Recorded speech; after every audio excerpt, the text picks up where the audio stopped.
progressed, leaving one institution on our city's north side for over 2 centuries later, and it's the one you're in today. This is a portrait of John Jameson next to his wife Margaret Haig. So these were two people in the whiskey business, two people with a shared vision, with plenty of hard work and passion. The distillery grew, as did their family. The two of them had a great wee household of 16 children between them. Nothing too crazy. Their son, John Jameson II, he went on to become master distiller, building upon the legacy that was entrusted to him by his father with plenty of hard work, innovation and unmatched quality. We're going to see a map now of the distillery in 1820. So business is really growing and expanding and thriving, and in our golden era between 1880 and 1905 we were operating on all cylinders, or pot stills as we like to say. Now the Jameson name, it's printed on the label. However, here in the distillery we understand the ownership of our whiskey's legacy is shared. If you look closely at the bottle, you'll find engraved into the glass on the neck and on the base 2 barrel men. These figures here, 2 men carrying barrels on their backs to symbolise the hard-working labourers of the past and present who build our whiskey from the ground up, our true storytellers. Now Bow Street, the little corner of Dublin that you're in today, back in the day it was like a city within a city, bustling with all these highly trained craftspeople who had a lot of pride and importance in their work. The archived wage books listed carpenters, millwrights, painters, blacksmiths and ostlers. Ostlers were stable hands. So there was loads of different departments of employment here in Jameson just to keep everything afloat. Generally, having a job here guaranteed you a job for life. So this meant in our peak era, we had some 300 employees, meaning we were supporting all of those people's families here in Dublin while producing 1 million gallons of whiskey a year, the equivalent to 6.5 million bottles per year. So we weren't doing too badly for ourselves back in the 1800s. That's actually more bottles than were people on the island at that time. I know. So Jameson was becoming a massive hit here in Ireland. Next thing we wanted to do was make it a massive hit all around the world, and that's exactly what we did. We began to distribute our beloved Irish whiskey everywhere. Unfortunately, a few things got in the way of further progress. As we all know, there were 2 world wars and our own conflict here in Ireland. The year 1916 saw the Easter Uprising. This was 2 weeks of fighting and battle right here in Dublin city centre as an attempt to win back our independence from the UK. This building was actually used as a fortress by the rebels. No one could gain entry here for those 2 weeks to do any work. Despite the tough times, the Jameson generosity prevailed. The archived wage books showed everyone still got paid in full despite those 2 weeks of closure. And just when things were looking up, we had restrictive trade tariffs imposed by the UK, and on the other side of us, we were experiencing the effects of prohibition in the US, folks. We couldn't catch a break. There were American bootleggers labelling their bottles of moonshine Irish whiskey to charge more for it. So this is causing a damage to our reputation, a loss of business momentum and growth. The 1960s rolled around, the Irish whiskey industry had reached rock bottom. Now, of course, it doesn't end there, else none of you would be here in the Jameson Distillery on a tour, drawing upon the spirit of Sine Metu without fear. The guardians of the whiskey, bearing John Jameson's name, knew it was time to sink or swim, and other Irish distillers had that same idea. Despite centuries of rivalry and competition, Jameson's joined forces with Powers Whiskey and Cork distillery companies, all together forming Irish Distillers, the umbrella company that still exists today. Now, while the spirit of Jameson lives here in Bow Street, where he founded us and perfected the art of whiskey making, our heart beats down in Middleton, County Cork. It is here the whiskey gets distilled and matured, and it is here our heritage continues. Folks, later on along the tour, you're going to learn that our whiskey making process is steeped in tradition, and craft, and lore. However, our makers, they're constantly researching new techniques, new ingredients that reflect the ever-evolving tastes of whiskey drinkers all around the world today, like yourselves. So, to sum up our history, you could say at the heart of it, it's a story about people. Our barrelmen, our makers, our masters, everyone who's dedicated to living up to those 244 years of heritage. However, it wouldn't be anything without the likes of yourselves who are here today to learn more about Jameson, experience it up close and share in the enjoyment of it. As we like to say, here in the distillery, we are all barrelmen. Hey. I told you I'd be doing a lot of yapping. Okay, so folks, that is our history, those are our roots. If any questions occur to you throughout the tour, keep them in mind. I'll get to them. Our whiskey today, we're going to focus on 3, and the first is obtaining our quality ingredients. Anyone know where the word whiskey comes from? I'll tell you. The Irish language from this phrase, ishkabaha. Ishkabaha translates to the water of life. Who can argue with that? Huh? So water, it's one of your key ingredients for making whiskey. We obtain it from the Dungourney River, which flows right through the Middleton Distillery down in County Cork. It is the life source behind the whiskey making operation. Secondly, we've got our barley obtained within a 100-mile radius of the distillery, and our premium non-GMO corn or maize we obtain from the sunny France, because we haven't the weather here to grow it ourselves, unfortunately. Now, Jameson uses both malted and unmalted barley in the whiskey making process. It's one of a handful of whiskies that does. So what's the difference?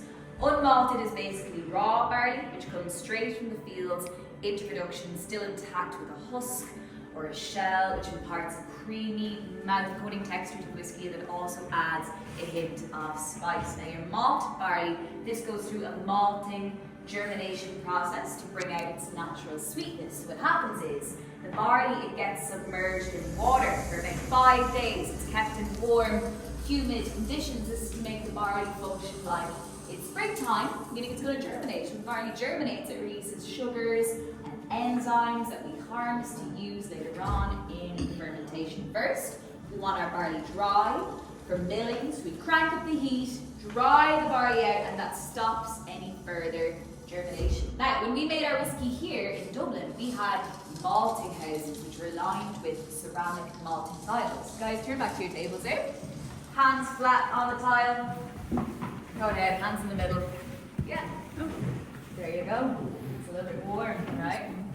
It's a little bit like under 40. Okay. You've got barley below that, folks. You've malted, unmalted. There's little holes in the perspex there. You can have a smell of the barley if you wish. It's very subtle, don't worry. So we can catch a smell.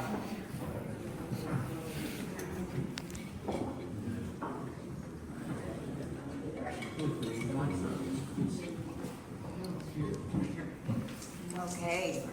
So there's not a whole lot of difference. Yeah, that's perfect. That's all good. Thank you. There's not a whole lot of difference between beer, because we just came from the other tour. Yeah. And they talked about how their process was pretty much Very similar. 4 ingredients and water and barley and hops for them. They burn peat or turf to dry their barley. That gives Scotch its signature peaty, smoky flavour. We want to keep the clean character of our barley, which is why we dry it in clean conditions. So that's the story behind our grains. Now they're milled into a grist. This is like a type of flour which is added to water and heat. You're forming a mash here, extracting as many sugars and enzymes from the mixture as possible. That gets filtered into a liquid wort, which gets added to a fermentation vat of yeast. Then the yeast eats away at all those sugars and enzymes, releasing carbon dioxide, but most importantly, our alcohol. Now I've got your attention. Alright, so as some of you might have noticed already, it's a very similar process to what happens in a brewery. Here in the fermentation vat, you're left with a beer-like substance known as wash. It's only that 10% alcohol per volume, that's 20 proof. You want to transform that into a whiskey, so it's on to this next stage here, distillation. So what you got here, you got 3 copper pot stills. Now Jameson, he discovered distilling 3 times, that makes your whiskey twice as smooth. So the wash gets added to the wash still, and it gets put on the heat. Now alcohol boils at a lower temperature than water. So the vapors that rise and escape first, they're higher in alcohol content. They're the ones we want. We condense them back into the liquid here, leaving the main body of water behind in the still. That's essentially how distillation works. You're refining your spirit, separating water from alcohol. Your alcohol proof or content is increasing as well. Now this distillate, once it's collected, it is added to the phase still, and you repeat the process. It's the exact same process. Again, on the heat, capturing the vapors higher in alcohol content. So your distillate is becoming even more refined. This distillate gets added to the spirit still. We distill again. Now, when you're distilling in these old-fashioned copper pot stills, that's going to give you pot still whiskey. Pot still whiskey is your quintessential, traditional style of Irish whiskey. However, Jameson is blended, meaning it's not just pure pot still in here. You also have column still whiskey. This is made in a more refined, modern, and fast fashion. So, folks, turn back to your tables there. Grab yourself a scent strip. You're going to sample pot still and column still like their perfume, all right? So you just got to spray the card and have a smell. Housed bourbon. Secondly, there's sherry wood from Perth in Spain, where it previously matured sherry. So folks, these are two styles of maturation vessels. Have a nose of them both, so you kind of familiarize yourself with the notes that they offer up.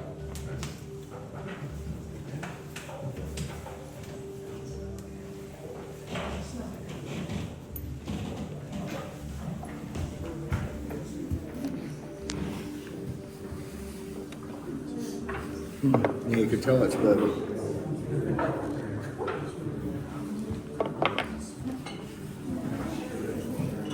Oh yeah. Alright, so you're probably picking up there, folks. Bourbon offers up all that, those vanilla notes, right? A strong sense of woodiness there as well. Woodiness. Sherry offers up something a little bit more festive. You might be reminded of a Christmas cake, those dried fruits. Sense of loveliness and aromatic spice there as well. So the barrels get filled up. Now, the only thing that happens during maturation is we leave the whiskey to its own devices for a minimum of 5 to 7 years. Have a look at these flasks. What changes do you notice happens? Darkens the colour. That's the colour of the wood. That's the wood infusing the whiskey with its colour, flavours, fragrances. What else changes, guys? Have another look. The quantity, precisely. That's us losing 2% of our whiskey every year to what we call the angel's share. Bingo, exactly. 2% per year doesn't sound like a lot. It equates to 50,000 bottles a day. A bottle every 1.5 seconds. So folks, that is maturation. Then the whiskey gets blended, bottled, distributed, and enjoyed, which is what we're going to do now, folks, if you'd like to follow me to the tasting room. So guys, exactly, if you brought glasses, you can just stay in the back and let your folks have a spot, alright? So guys, let's just keep moving all the way till the end until there's no more spots. Thank you guys. And just keep those gaps closed. Yeah, mind the gap, exactly. Don't need those angels getting in more whiskey.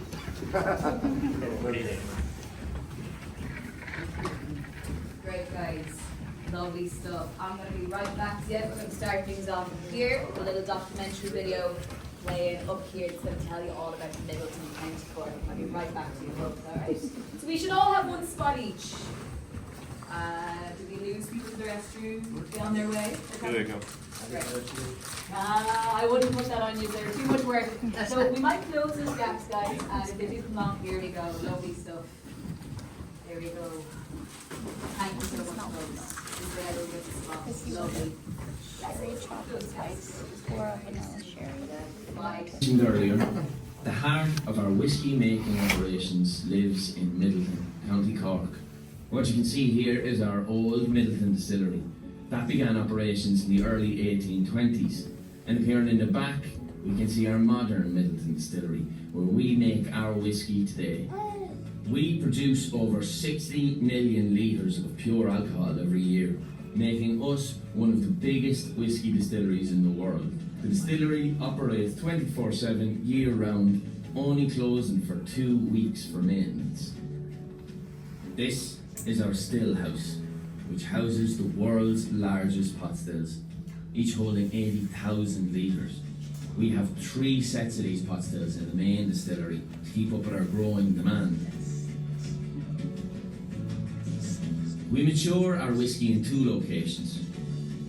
One at the Middleton site, where we have reached our warehouse capacity with 78 warehouses, and the second at our Dungorney site, which is 15 kilometres away from the distillery, where we currently have 70 warehouses. We are planning to add 6 new warehouses here each year. Each warehouse holds 16,000 casks. We are currently maturing 2 million casks. Our master blender, Billy Lighton, and his blending team decides when the whisky is finished maturing. They nose whisky samples from various cask types daily to ensure they have the desired results. They can then start the blending process. Our blending is at craft scale, meaning each individual sherry cask gets individually nosed. They then blend these various whiskies together in a lab, creating individual blends. After the whisky has been sampled and nosed, the casks are emptied into vats in Middleton and blended. The whisky is then delivered by tanker to our bottling operations in Fox and Geese.